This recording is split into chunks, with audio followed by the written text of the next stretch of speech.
Hi guys, welcome to Strength Reversed. It's Amy. Thanks for joining me this evening. I have a fun little unexpected, we'll call it a treat, okay? Maybe it's not. It's just a walkthrough of a deck that came into my life recently without me asking it to. So Michael and I went to an estate sale. We popped in at the spur of the moment. We usually don't like estate sales because as Michael says, people love their stuff too much. They try to make back every cent that they put into it.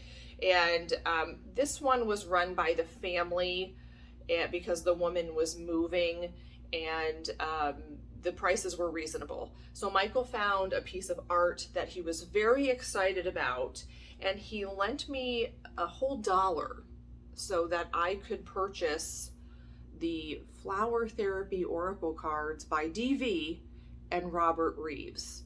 I'm not sure if Michael has figured out yet that I'm not paying him his $1 back. And I'm sure he would not be gauche enough to ask. But yeah, so that was $1, and I'm very happy with that $1 purchase. I'm not sure why DV decks are popping into my reality because if you've watched the previous videos, which I will link, where I accidentally got a bag full of DV decks for $10, I'm not a fan, okay? I was not a fan the first time she was born, and when she was born again and started giving unsolicited advice, I just kind of tuned out. Okay, I'll be honest. I turned off. So if you like DV decks, or you just like to see a big mess of cards, you can tune into those videos because I had to go through and reorganize the cards. It was pretty fun, and a lot of the decks were incomplete, but some were complete. Now, this deck reminds me of one of those decks that was complete, but it's the Butterfly Oracle cards by DV, and I gave it a scathing review in one of those videos. And I don't like qualifiers or trigger warnings. If you're not into opinions, you probably don't want to watch this video, but I do not apologize for my opinions. So this was, I said, everything that I don't like about an Oracle deck. Like, in how it could go wrong, it went wrong in every way it could go wrong. And this one was similar, but not as bad. So I will show you these cards. They're all here. I did walk through them, and I'll maybe do a little side-by-side comparison of these and the Butterfly Oracle cards. So hold on to your hats. Both of these decks are the exact same size, and most of these Hay House decks are 44 cards. I'm not sure why they're fixated on that or what the meaning is behind that, but they are very similar. This one was, now the backs of these cards I really, really like. It's a beautiful indigo color, and it's very simple and pretty to look at and a little dramatic, but not busy. And both of these decks have gilded edges, which is just an easy way to jazz up a deck that doesn't have a whole lot of substance. Now, I love a gilded edge, but that's the best part of the whole deck. That and this back. These are just stock photos with a title, and that's all. And in this deck, 3 of the cards use the same exact stock photo. So I was not impressed with that. DV's target market is perimenopausal, middle-aged women. And I am one, so that's a lovely target market. But sometimes I think that people might make assumptions about our lives. This just looks like something you'd give, your friend who's divorcing. You're a strong, independent woman. It's kind of, it makes me cringe a little bit. This one is slightly better in that the cards have more information, but it's the same structure. This LWB, this thick one that all of her decks have, and both of these decks start, and I'm assuming other decks start this way too, with almost verbatim the same thing, how to work with the blank cards, and it says the same thing. And then it'll go through the steps for doing a reading, and it says almost verbatim the same thing. And then it gives a 3-card layout, and it's verbatim the same thing. And what I do not like is that they chose 44 different kinds of flowers and do not at all give a reason why that particular flower was chosen for that topic. Yeah. With these Hay House decks, you know, they're put out in support of an author. Maybe they have a book coming out, but they're not, they don't have a lot of substance. There's just not, they're pretty vacuous for me. Now, if they have meaning for you and you think this is awesome and beautiful, then that's great. But for me, this just doesn't mean a whole lot. Now, these little sayings on the cards, they're pretty generic, but at least on these they do have not just a title, but also some words. This is the back. It's Pepto-Bismol pink. It's very angel-y, ultra feminine. It's a bit much, a bit busy.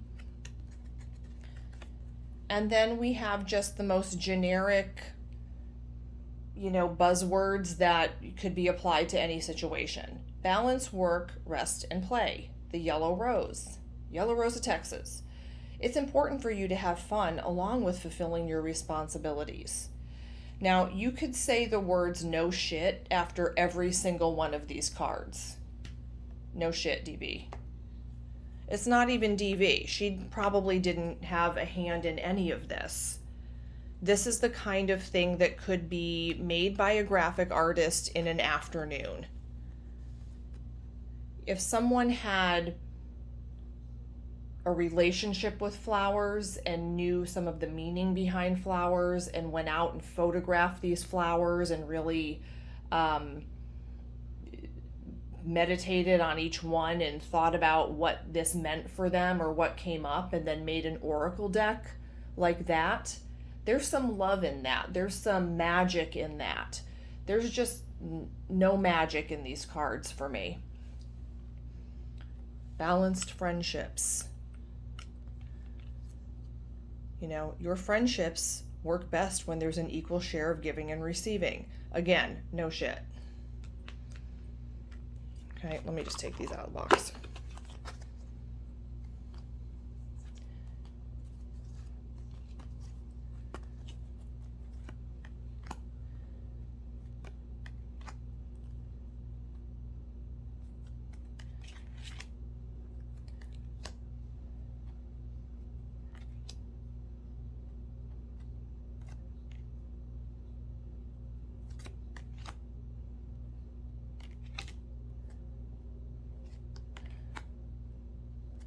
I definitely will not hang on to these cards. Eventually I will probably sell them because I would love for them to go to someone who does like them and who would use them. Smile. Simply smile and notice the profound and healing difference it makes.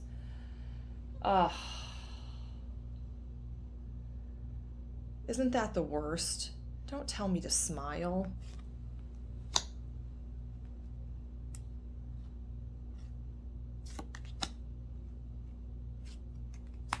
I really wish there was some meaning behind the choice for each flower.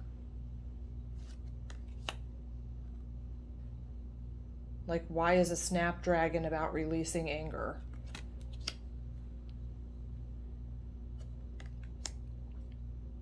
Release your anger so you can smile.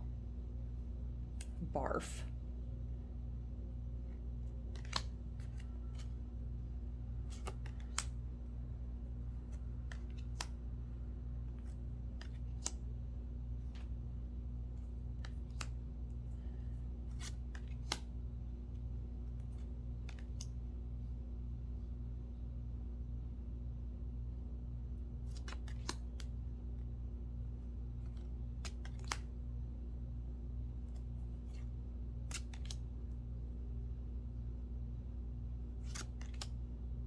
Pink rose, red rose, yellow rose, white rose, they're all in here.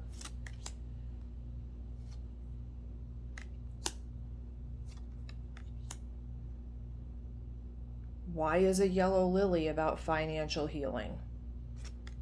Don't know.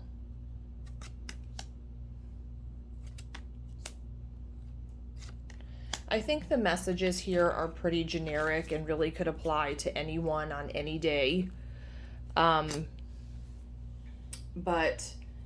they are, as far as cardstock, they are extremely glossy, very glossy. They stick together a little bit. Well, let's see.